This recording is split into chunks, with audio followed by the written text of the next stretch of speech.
Welcome to Session 1 of 4-H Camp Counselor Training 2017, Creating a Safe Space.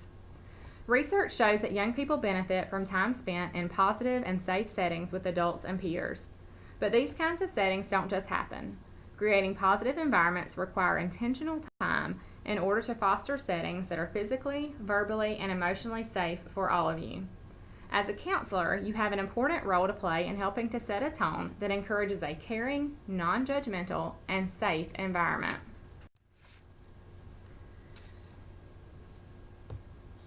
The top priorities of camp are safety, health, education, and fun. To be a good counselor, you must like kids, care about helping others to have a good experience, and be willing to put the needs of others before your own needs. Consider the following. As you take on the role of counselor, you must make a significant role and attitude change from that of youthful participant to that of responsible adult leader, where self suddenly becomes secondary to the joys of helping others succeed. Camp counselors must get their fun from seeing others having good experiences, do new things, learn new knowledge, and make new friends. If you are going to camp to swim, fish, nature hike, chase members of the opposite sex, or for any reason other than to make your campers happy, you should not go. Your goals are different from the camp goals, and there will be a conflict. Camp counselors are literally responsible for the lives of 10 campers in their living groups. So in your cabin, there will be 10 people. 8 of those will be campers, hopefully, and 2 of them should be camp counselors. If you do not feel you're quite ready to handle these responsibilities and priorities, now is the time to decide and let the agents know. Priority number 1 is safety. Think of some safe places where there could be an accident. Think of some places where there could be an accident at camp. It could happen anywhere, and you may be the only person who could prevent it. Nothing would ruin a camp and future camps any quicker than serious injury or death. Priority number 2 is health. Campers are in a stressful situation.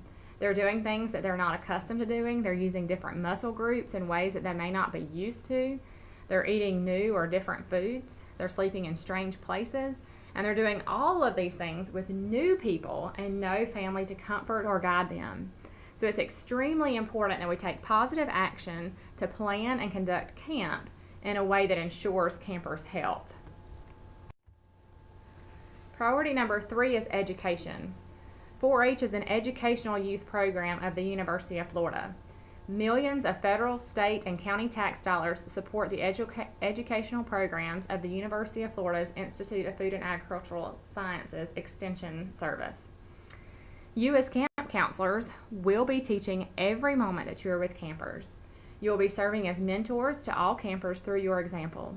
The way you talk to people, the way you teach, the way you walk, the way you wear your clothes, the way you eat, the way you make your bed, the way you take care of your belongings, the language you use, the way you follow the rules, they're all being watched and mimicked. So the 3 ways that you are constantly teaching are by example, example, and example.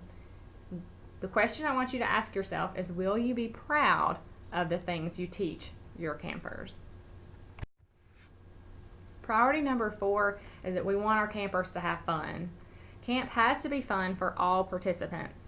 It is a voluntary program. People must want to come. If we've done the things from priority 1, 2, and 3, then they have the opportunity to have fun. They're not worried or stressed or anxious about anything else, and so they can be in a fun environment. But what is fun? Fun is when all people feel good, when activities are remembered fondly, when you are successful, when you're sharing good times with other people, talking, laughing, and caring, when you experience growth through your challenges and new experiences, when there are no put downs and we're not making fun of other people. Fun, the 4th priority, is what makes campers want to return to camp. School may be a safe place, it may be a healthy place, and it's certainly a place where education should be happening. But it's not always fun, and we don't always want to go back. But we remember the fun experiences. Camp is a great opportunity to step out of a school-like setting into a fun place to learn, where things are action-oriented and we don't have to have that classroom style. That is what makes people want to come back. So this is the key to camp, and you are instrumental in making sure that camp is fun, because you are truly the people that the campers will remember. They will always remember your names and your faces and the way you treated them and the way you acted at camp. So you can help them have fun, and if they're having fun, I promise your week will be more fun as well. We need to make sure that we are safe, and SAFE is an acronym for safe, affirming, and fair environment. The word environment relates to all of the settings that young people are involved with. Think about other kinds of groups you're involved with. Examples might include scouts, sports, 4-H clubs. Being safe is about learning new skills so that youth and adults can help to create safe environments and settings that are positive for everyone. Safe environments, the first part of that, are welcoming, caring, non-threatening, supportive, where people are able to speak up and be heard.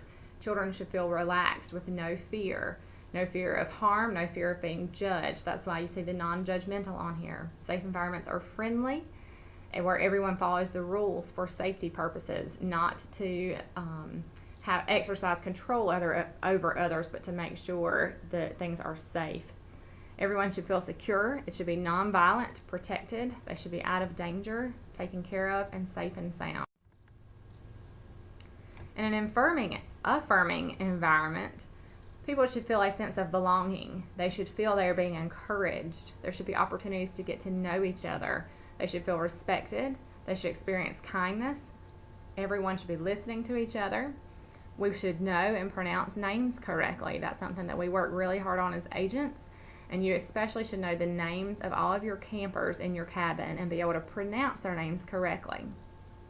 You should engage in active listening, where you ask questions to make sure that you understand their problems and their stories and their issues, and where you talk back to them and respond to the things that they're saying to you. Affirming environments are open to everyone. Everyone belongs. We respect similarities and differences. Affirming environments are loving, where we take the time to get to know each other and to really know each other, not just a few facts that we can rattle off, but to know how people really feel and the things that make them excited and the things that make them sad and their favorite foods and those kinds of things. Affirming environments, most of all, are positive and supportive. Fair environments are where people have equal access to participation, where we take turns and share. We exercise honesty and an inclusive environment. People share their space as well as opportunities to take turns. They share their materials as well. No one dominates the activity. Sometimes that's hard when you have particularly athletic children or particularly artistically talented children. There will be activities in which each of your campers should excel at camp, but make sure that you don't let them dominate the activities. Fair environments are unbiased and open-minded. Again, you're seeing the word non-judgmental and objective. We try to be objective and fair in all that we do. We should be able to be ourselves. We should feel whole, treated equally. Everyone should be welcome and feel like they are on the same level. Now, that does not mean that we're all on the same ability level, but it does mean that everyone is treated as if they are the same kind of people, from the same backgrounds, from the same whatever. There's nothing that distinguishes you from each other as far as how you will be treated at camp. And again, you're going to see the word listen, where we listen to each other. So some guidelines for our group. I want you to think about what you need in order to feel safe and affirmed in your counselor group. So pause the video and take time to think about what you need in order to feel safe and affirmed in a group. And what guidelines can we institute to make this happen? All right, if you've come back from being paused, some examples include that it's okay to notice and feel our emotions. Practice is non-judgmental. We're learning to do things. Some people will succeed immediately. Others of us will have to work really hard, and some things we may never be successful at. but we need to not judge each other. We need to help and encourage and boost each other up. This should be a group where we really listen to each other, treat each other with kindness, not laugh at other people's ideas, where we respect each other's opinions and points of view and fully participate in our own ways.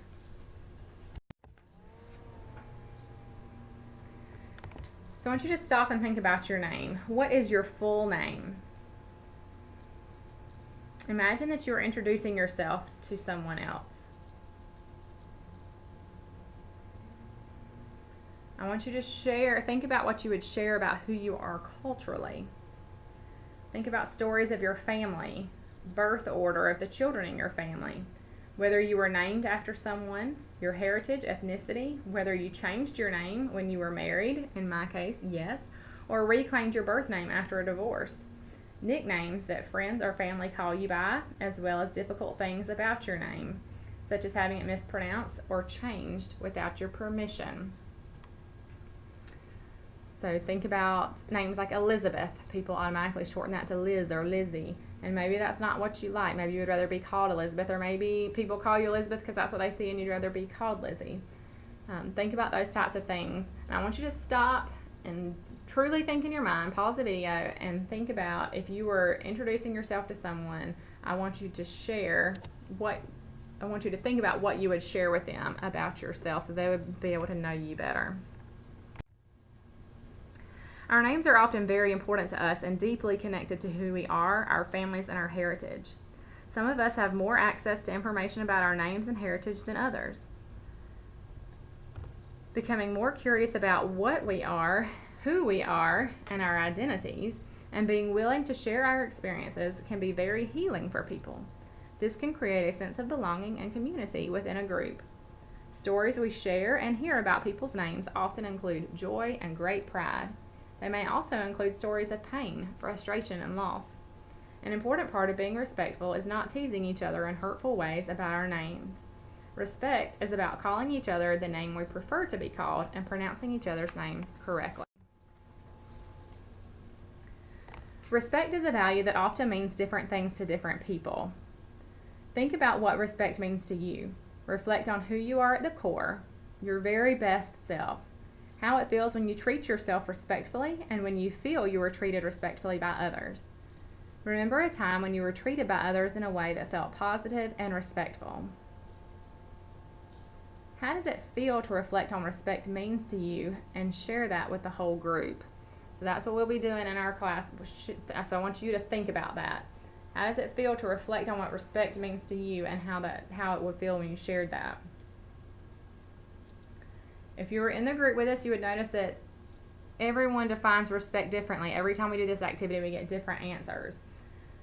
So consider ways that we can work together at camp to ask for and to give respect in ways that feel most affirming for each of us.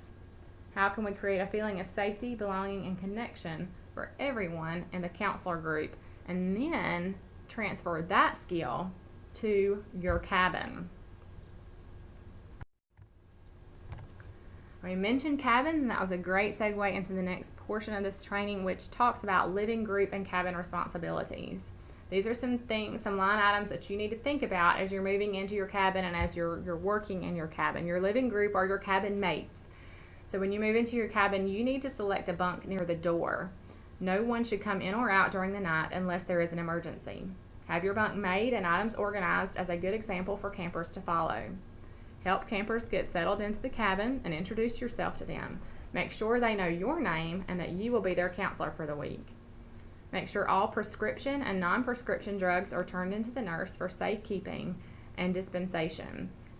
One of the reasons that we do that is because someone taking an aspirin privately can initiate ugly rumors, because everyone knows that your medications were supposed to be turned in. You can come get aspirin from us. That's okay.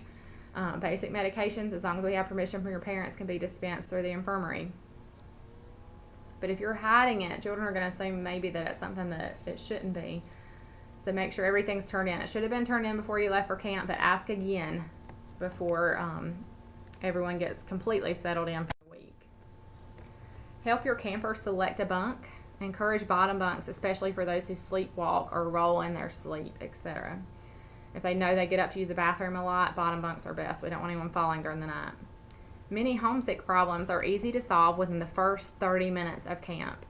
Help each camper get off to a good start. If they're having a positive, high-energy, happy experience when they're checking into camp, when they're checking into their cabins, when they're meeting everyone and they're excited and you treat them warmly and openly, then homesick is probably not even going to be a part of our vocabulary during the week.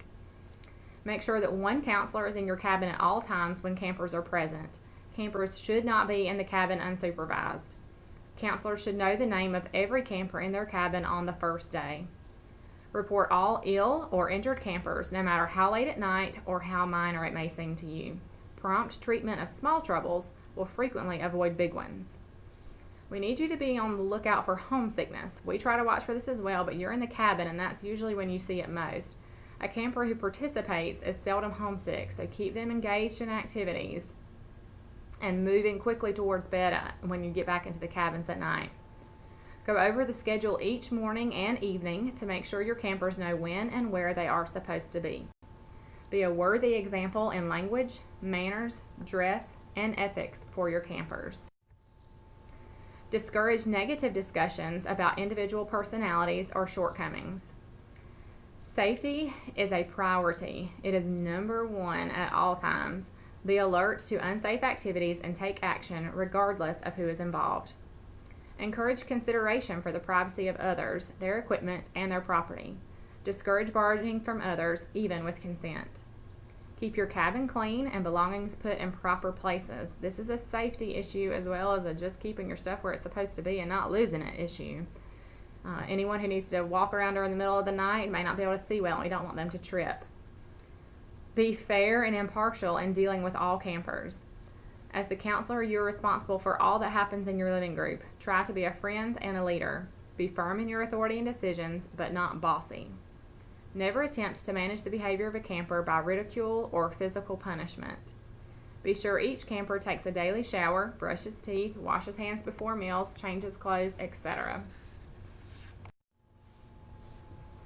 Enforce appropriate lights out and rise and shine times by example and behavior management. It's important for counselors to get plenty of rest. If your campers are not resting, then you're not resting. You've got to be on time.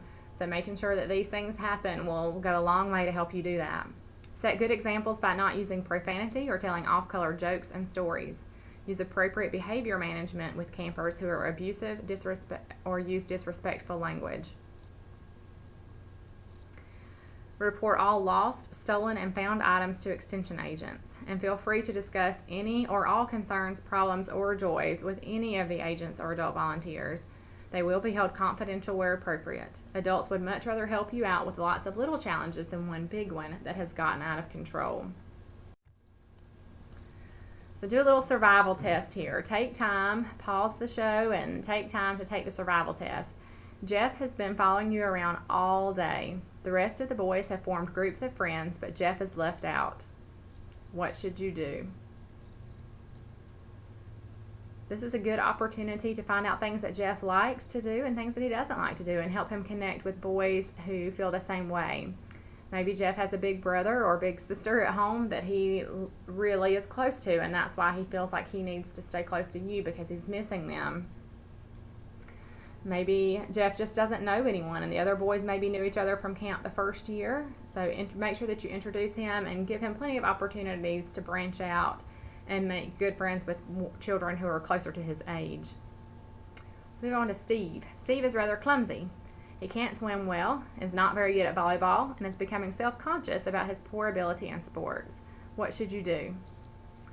I expect each of you to encourage Steve and to point out the good things that he does and the things that he's good at. We're not all good at everything, and so some of the kids who may be particularly athletically gifted perhaps will not be as good as some of the in other activities, maybe at craft or dance or whatever. So make sure that you're really pointing out to him the things he does well. You don't have to point out that they're not doing as well, but do make sure that you're paying attention when he does excel. And continue to encourage him and help him. Teach him skills that maybe he doesn't quite understand if that's appropriate and possible. Moving on. One cabin member appears to be very unhappy and wants to call home. You know that the camp rule is to call only in an emergency and with an agent's approval. What would you do? Again, encourage this child. Try to make them stay engaged, not make them, but help them to stay engaged in activities.